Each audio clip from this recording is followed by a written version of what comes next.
Ujian yang kedua, setelah Yusuf menang atas ujian pengkhianatan, datang lagi ujian berikutnya. Namanya ujian integritas.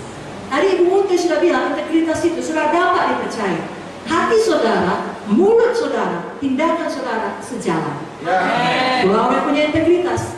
Jangan mulutnya manis, bahkan sampai apa istilah sekarang, cipika-cipiki. Ya. Tetapi kelakuannya berbeda. Kita tidak mau demikian. Yusuf adalah orang yang punya integritas. Termasuk di dalamnya dia orang yang kudus. Kalau orang punya integritas, dia hidupnya kudus, saudara. Kalau saudara, Yusuf ini tentunya merupakan orang yang memiliki banyak kualitas yang baik, sehingga Potifar percaya kepadanya. Seperti Ibu Munti tadi berkata, kalau mengerjakan pekerjaan pelayanan ada jam-jamnya, harus rajin, harus tekun, harus jujur, harus mau berkorban. Inilah yang dilakukan Yusuf. Lalu Potifar menyerahkan isi rumahnya kepadanya. 1 Korintus 4 ayat 2 juga berkata, yang akhirnya dituntut dari pelayan-pelayan yang demikian adalah mereka ternyata dapat dipercaya. Mari pegang hati saudara, katakan, saya dapat dipercaya. Amin. Artinya begini, kalau ada kesempatan buat dosa, saudara tolak. Takut akan Tuhan. Tuhan Amsal berkata, membenci kejahatan, membenci dosa. Itu orang yang punya integritas. Kalau memang karena tidak ada kesempatan, maka tidak buat dosa, integritas saudara belum teruji. Tapi kalau ada kesempatan buat dosa, saudara tolak dosa, saudara lulus ujian integritas. Inilah dilakukan oleh Yusuf. Dalam Kejadian 39 ayat 6 sampai 10, saya tidak usah baca, saudara tahu ceritanya. Diterangkan bahwa istri Potifar membujuk Yusuf untuk melakukan kenajisan bersama dengan dia 1 kali. Amin. Tidak. Tiap hari, berulang-ulang, terus menerus, bukan sekali, namun dari hari ke hari. Kalau dia dengan terus terang tidak tahu malu, itulah orang-orang yang dipakai setan, saudara. Tidak tahu malu. Saudara anak Tuhan, tolonglah jangan tahu malu dalam mengerjakan kebenaran. Jangan malu-malu dalam mengerjakan kebenaran. Jangan malu-malu mengakui Yesus. Jangan malu-malu hidup kudus. Dia cakap kotor di situ demi menjaga perasaannya, saudara ikut ketawa. Kenapa saudara malu tidak ketawa? Dia cakap kotor tidak perlu ketawa. Saudara memang harus jadi terang. Nah, istri Potifar menggoda Yusuf. Ada kesempatan untuk berbuat dosa. Semua bilang ada. Tapi Yusuf berkata tidak. Coba semua katakan tidak. Banyak orang kita pikir baik, datang kesempatan, ketahuan aslinya yang jahat. Yusuf ini terbalik. Dipikir orang dia anak manja, datang kesempatan buat dosa, apalagi Yusuf elok parasnya. Ya, Alkitab menuliskannya. Datang kesempatan buat dosa, nampak aslinya yang kudus, aslinya yang baik. Begitulah saudara, di mana Tuhan menempatkan saudara. Di universitas saudara, tempat pekerjaan saudara, tengah-tengah famili saudara.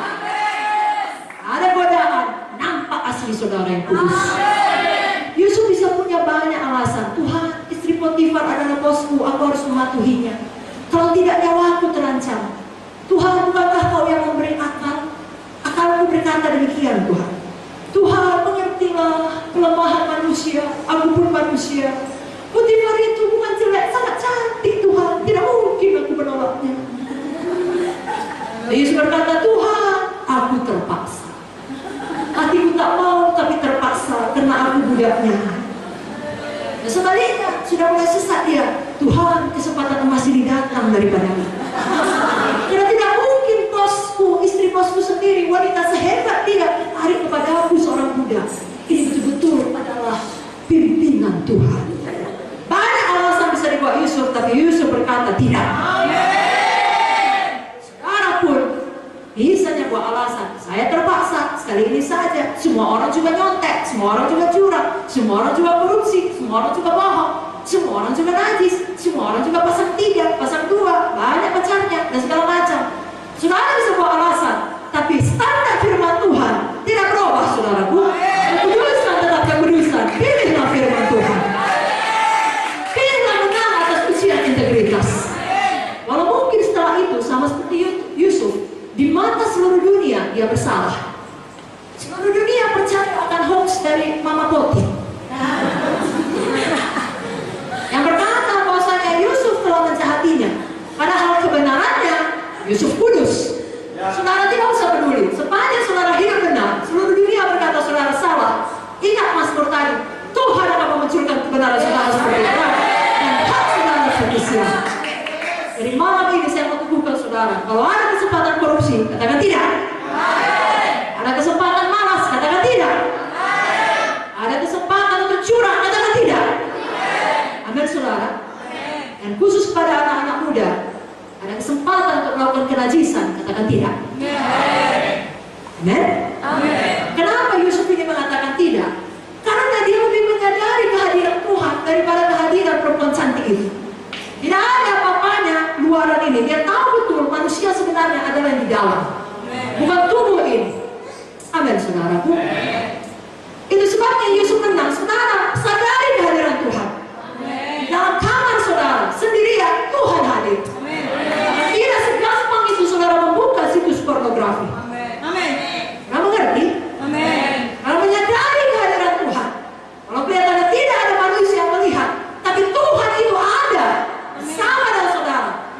Dia maha hadir. Dan buku Amsal pasal yang ke-15 mengatakan mata Tuhan ada di segala tempat, mengawasi yang baik dan yang jahat. Pilihlah golongan yang baik. Amin saudara. Anak-anak muda jangan berzina. Dalam Amsal 6 ayat 32 sampai 33 dikatakan, siapa melakukan zina tidak berakal budi. Siapa melakukan zina tidak berakal budi. Orang yang berbuat demikian merusak diri. Nah, ayat 33 ini, tadi itu ditabur, apakah tuayannya, sisa dan cemooh diperolehnya, malunya tidak terhapuskan. Sekali lagi dengan kasih pada pemuda-pemudi, jangan inginkan sesuatu belum saatnya. Di dalam hidup ini ikuti urutannya.